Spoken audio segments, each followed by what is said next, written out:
안녕하세요. 막막 뒷딱 시간입니다. 막상 하려면 막막하고 디테일에서 딱 막히는 그런 사항들에 대해서 다뤄보는 막막 뒷딱 시간입니다. 뭐 일반적인 기준 말고요. 어떤 구체적인 자연 여건과 관련된 그런 조건을 말씀을 드리겠습니다. 많은 분들이 강이나 바다와 같은 물이 보이는 그런 지역에다가 전원주택을 짓고 그런 풍광을 같이 즐기는 이런 것을 꿈꾸시는 분들이 많은데요. 물론 그 생각을 그대로 실현에 옮기고 큰 부작용이 없다면 상당히 만족스러울 수 있지만 그 이면에는 상당한 위험성이 있다는 것도 감안을 하셔야 됩니다. 일단 강이나 저수지 근처에서는요, 너무 가까이 살면은 큰 물이 졌을 때 홍수 피해를 입을 수 있습니다. 그렇게 되면 뭐 집이고 뭐고 다 사라지거나 큰 재산상에 심지어는 목숨의 위협까지 받을 수 있는 부분이니까 특히 계곡 같은데 이런 데다가 집을 지으시려고 하는 분들은 굉장히 신중하게 생각을 하셔야 되고요. 그 다음에 큰 물이 이렇게 흘러가거나 있는 곳에서는 저녁과 새벽에 물안개가 생깁니다. 보기에는 굉장히 낭만적이고 보기가 좋지만 목에는 상당히 안 좋다고 하죠. 그래서 천식이 있거나 목이 약한 분들한테는 상당히 열악한 환경이 조성이 되는 것입니다.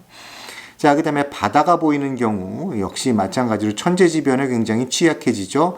특히 태풍이나 뭐 쓰나미 이런 것들이 왔을 때 굉장한 금전적 건강상의 위험에 노출될 수가 있고요. 그 다음에 바다에 가까이 사셨던 분들은 다 공감하시겠지만 바다에서는요, 바람이 불어올 때 그 바람에 소금기가 붙어서 날라옵니다. 이 소금기는 일단은 자동차와 같은 쇠, 금속 이런 부분을 빨리 부식시키고요. 기계도 역시 마찬가지입니다. 그다음에 집도 빨리 노후화 시키고요. 사람한테도 굉장히 안 좋다고 합니다. 그러니까 바다가 보이는 풍경은 좋지만 바다 자체에서 어느 정도 멀리 이격되어 있는 게 좋고요. 멀리 원거리 풍경으로 바다가 보이는 것은 바람직하지만 직접 바닷바람을 맞거나 이런 것들은 결코 좋지 않다라는 부분이 있다는 것을 감안하시기 바랍니다. 자, 그 다음에 산에 가까이 들어가서 사는 경우, 여러 가지 뭐 약초라든지, 좋은 공기라든지 이런 장점이 있지만은요, 산에 가까이 사는 경우에는 야생동물의 피해는 각오를 하셔야 됩니다. 가장 흔한 것은 고라니이고요. 텃밭 정도는 쉽게 피해를 줄 수 있고, 그 다음에 이제 사람까지 다치게 할 수 있는 것은 멧돼지입니다. 그래서 멧돼지 같은 경우에 밭 하나를 하룻밤에 다 없애버린다고 할 정도로 엄청난 손해를 줄 수도 있고요. 사람한테 달려들었을 때는 목숨까지 위협을 줄 수 있습니다. 그래서 이런 그 야생동물을 막기 위해서 뭐 전자철책이라든지 이런 거를 쓰기도 하지만 일단 그런 환경에 노출되지 않는 것이 가장 좋지 않을까 생각을 합니다. 자, 그 다음에 또 다른 대상지는 이제 농지입니다. 농지. 자, 농지를 형질 변경을 해가지고 대지라든지 아니면 뭐 다른 형태로 만들어서 집을 지을 수 있습니다. 그래서 그 형질 변경 비용이 평당 얼마가 들어간다. 이것도 감안하셔야 되고요. 농지를 구매할 때는 절대 농지라는 것이 있습니다. 절대 농지는 다른 용도로 전환이 안 됩니다. 그러니까 절대 농지는 구입하시면 아무런 쓸모가 없다라는 것을 감안하셔야 됩니다. 자, 그 다음에 농지에다가 집을 지을 경우 밭도 그렇고요. 특히 논 같은 경우에는 더 심한데요. 자, 이것은 집안이 약화되어 있기 때문에 여기에다가 흙을 돋아서 사용을 해야 됩니다.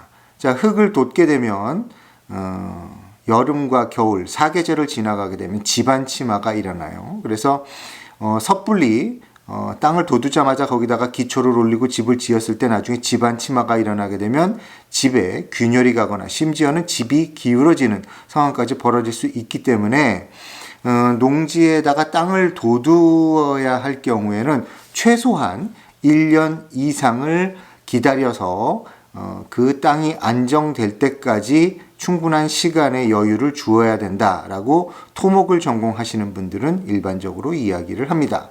또 한 가지, 자, 농지 같은 경우에는 속에서 물이 나온다라고 뭐 이렇게 얘기를 하는데요. 이렇게 물이 나오는 경우에는 기초를 약하게 하거나 심지어는 이제 집 안으로 물이 침투돼서 습기가 들어오는 경우도 있기 때문에 아무리 방수를 잘 한다 하더라도 기본적으로 땅에서 물이 나는 것은 굉장히 안 좋습니다. 이거는 이제 지하수하고는 전혀 다른 개념입니다. 자, 그래서 이런 부분을 각각 고려를 해서 자신한테 맞거나 자신이 충분히 대처할 수 있는 그런 고수로 택지를 선정하시기 바랍니다. 자, 다음 시간에는 구체적으로 주택을 짓는 부분에 대해서 말씀을 드리겠습니다. 감사합니다.